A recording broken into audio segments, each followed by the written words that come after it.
Assalamu alaikum. My name is Nada Ibrahim. I am from the village of Anin in Jenin, and I am the great-granddaughter of Nakba survivors from Al-Warijin, an olive village in Jerusalem. My great-grandfather Mahmoud was around 25 years old when he, his parents, his wife, and 4 kids were forced out of Al-Warijin shortly after the massacre that took place in Deir Yassin.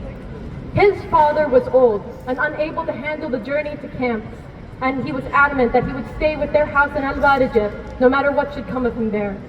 But my great-grandfather carried his own father on his back as they made their way to refugee camps in Jericho. They believed their urgent flee from home would be temporary, so they didn't pack any clothes, any food. They didn't even lock the door. They made their way to refugee camps in Jericho. In these densely packed tents, an outbreak of measles swiftly took over the population and took 2 of Mahmoud's kids with it. In a few weeks, it became clear that their homes in Jerusalem were no longer there to return to. In 1975, the UN reaffirmed what they called the inalienable right of Palestinians to return to their homes. Well, then, to quote Mahmoud Darwish, I ask, in that case, where is my little cottage and where am I? The Nakba never ended, and still the occupation continues to take what doesn't belong to them. My family and Anin on the outskirts of the West Bank still find the land that they are allowed to stand on being squished, measurable with ears of wheat.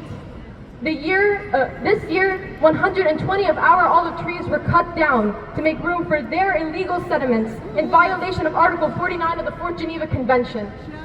Shame! But I shouldn't have to stand here and recite to you resolutions and statistics. We shouldn't have to stand here and make our humanity as Palestinians a performance for the world to know that it's there.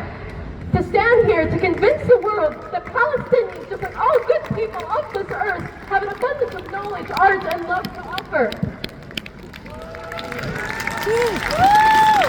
That Palestinian children, just like all children, deserve the right to be children. The Palestinian mothers should be mothers. The Palestinian fathers should be free, not live out their days with their vision funneled into the eyes of a noose. Palestinians, just like all people, deserve to live on their land, the land that their ancestors cared for it is the land that makes us worthy of life itself. Despite everything, I am certain that the victory of the Palestinian people is inescapably approaching us. Because if in 1948, 750,000 Palestinians had to be expelled, and later 300,000 in 67, if in 2014, 16-year-old Mahmoud Abu Khadir was such a threat, he had to have petrol forced down his throat and then lit. If 5-year-old Hind was such a threat that she had to be shot 355 times, if upwards of 70,000 Ghazawis, journalists, kids, and doctors had to be bombed, starved, kidnapped, and vaporized, if people on the other side of the world saying 6 simple words was such a threat they had to be arrested, then this empire they are building is hanging by a taut thread.